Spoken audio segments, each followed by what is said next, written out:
TPS, penyelenggaranya kalau di tingkatan kita itu sekitar. Pemirsa, untuk mematangkan pesta demokrasi yang akan digelar pada tanggal 9 Desember 2020 mendatang, KPU Banyuwangi menggelar sosialisasi tahapan pemilihan bupati dan wakil bupati.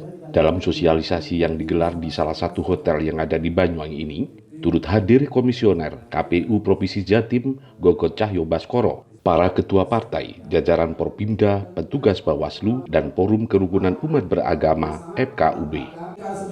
Acara yang dimulai pukul 13.00 WIB ini dibuka oleh anggota Komisioner KPU Banyuwangi Dian Purnawan.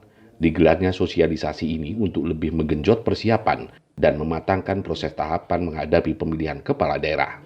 Pasalnya, dalam waktu yang sudah tidak lama lagi, tepatnya sebulan kemudian, yakni pada tanggal 4 September 2020, tahapan pendaftaran bakal calon bupati dan wakil bupati Kabupaten Banyuwangi segera dibuka. Sehingga dalam tahapan sosialisasi lanjutan ini, diharapkan semua stakeholder terkait dapat terus bersinergi mengiringi setiap tahapan pilgub di Banyuwangi. Sosialisasi yang dilaksanakan oleh KPU Banyuwangi dengan protokol kesehatan yang sangat ketat ini juga digelar sesi diskusi untuk parpol yang belum memahami aturan dan mekanisme pilkada di tahun 2020. Pasalnya, dalam pemilu tahun 2020 tersebut nantinya di tiap agenda kegiatan proses pilkada oleh para cabub dan cawabub dalam kampanyenya wajib mentaati protokol kesehatan. Hal ini disampaikan oleh Gogot Cahyo Baskoro, Komisioner KPU Provinsi Jawa Timur, Divisi Sosialisasi, Pendidikan Pemilih, dan Partisipasi Masyarakat.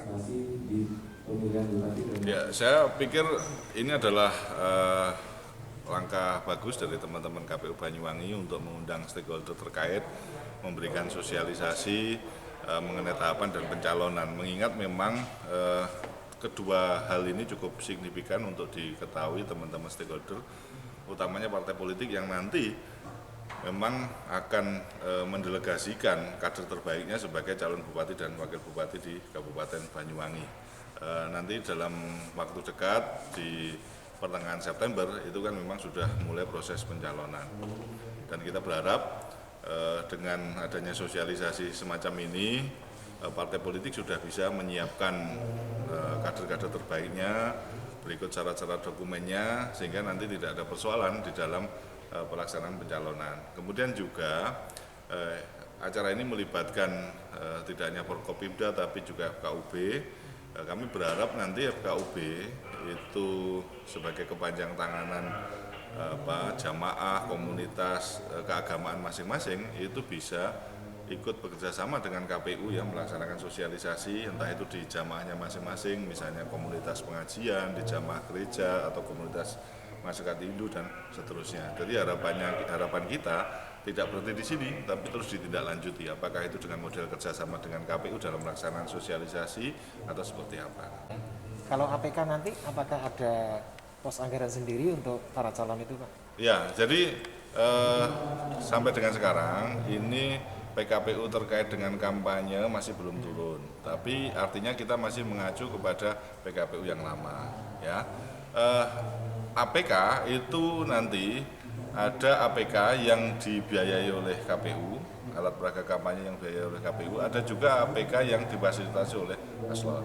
Jadi nanti aturan-aturannya akan dibahas kemudian antara teman-teman KPU dengan tim kampanye paslon. Tapi yang jelas, seperti yang saya sampaikan tadi, walaupun ini di era pandemik ternyata tidak ada pembatasan bentuk kampanye di dalam pemilihan serentak lanjutan 2020 ini. Artinya semua bentuk kampanye itu tetap diperbolehkan, baik itu pertemuan tatap muka, pertemuan terbatas, gelar seni budaya, perlombaan, kemudian bakti sosial, sampai dengan nanti rapat umum itu masih diperbolehkan. Hanya saja catatannya adalah dengan memperhatikan protokol kesehatan, seperti penggunaan masker, kemudian hand sanitizer, penyemprotan desinfektan, memperhatikan physical distancing, memperhatikan kapasitas tempat, jangan sampai misalnya menyebabkan kerumunan dan seterusnya.